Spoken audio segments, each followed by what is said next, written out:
नमस्कार साथियों। तो आज हम सीखेंगे क्षेत्रमिति। मेंसुरेशन कहते हैं, ये चैप्टर 11 है क्लास 8 का।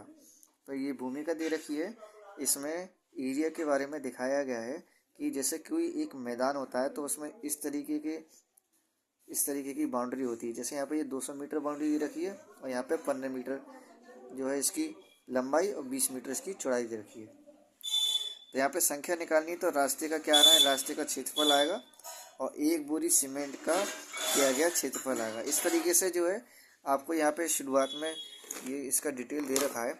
और इसमें मेंसुरेशन में क्या होता है, हम आकृतियों का ज्ञान पढ़ते हैं, ठीक है। तो यहाँ पे काफ़ी आकृतियाँ दे रखी हैं, तो उसमें से पहली आकृति है आपकी समचतुर्भुज।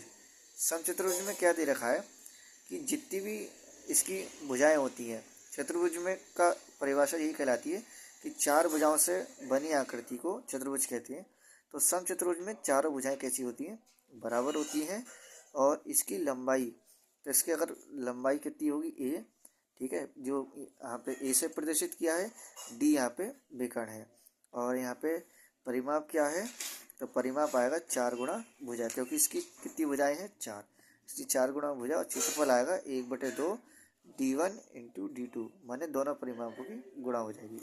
इसी तरीके से समलम चतुर्भुज में ये जो आकृति रखी, तो उसमें समलम दे रखा है और चारों भुजाओं का क्या कर देंगे, हम योग कर देंगे। और यहाँ पे एच क्या है, हाइट है, a + b करके और इसकी 1/2 से गुणा कर देंगे। तो ये क्षेत्रफल का दे रखा है, ये परिमाप का दे रखा है।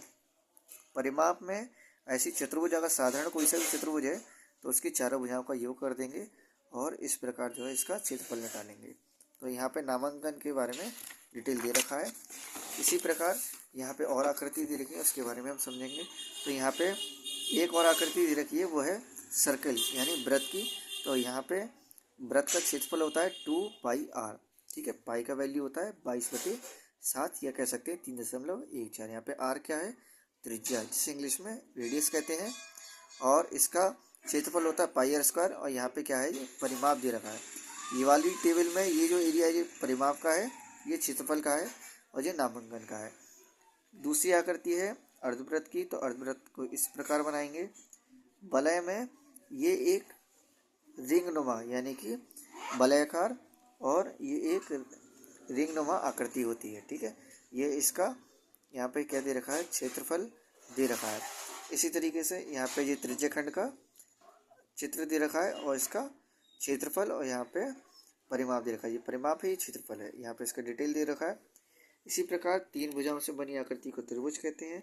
ये इसकी परिमाप आ जाएगा, ये क्षेत्रफल 2 तरीके से आएगा, ये नामांकन आ गया। ऐसे ये समलम त्रिभुज आ जाएगा। इसी प्रकार यहाँ पे कुछ आकृतियाँ और शेष रह गई हैं। यहाँ पे ये समबाहु त्रिभुज में क्या होता है, तीनों भुजाएं कैसी होती हैं, समान होती हैं। ये परिमाप आ गया इसका, ये क्षेत्रफल आ गया। इसी प्रकार समद्विबाहु में 2 भुजाएं समान होती हैं और इसका योग कर देंगे। और इस प्रकार ये कुछ आकृति और दे रखी है जो कि आप जानते ही हैं। यहाँ पे है एक रेक्टेंगल यानी आयत। आयत में क्या होता है, आमने सामने की भुजाएं बराबर होती हैं। इसका परिमाप 2।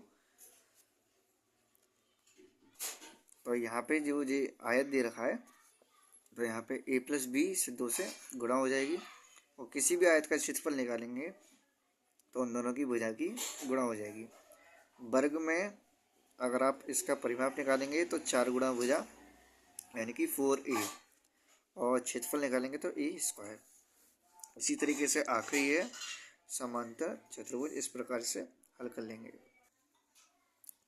तो आशा है आपको ये इसके आकार समझ में आए होंगे और इस टेबल के थ्रू आप इसका परिमाप और क्षेत्रफल ज्ञात कर सकते हैं।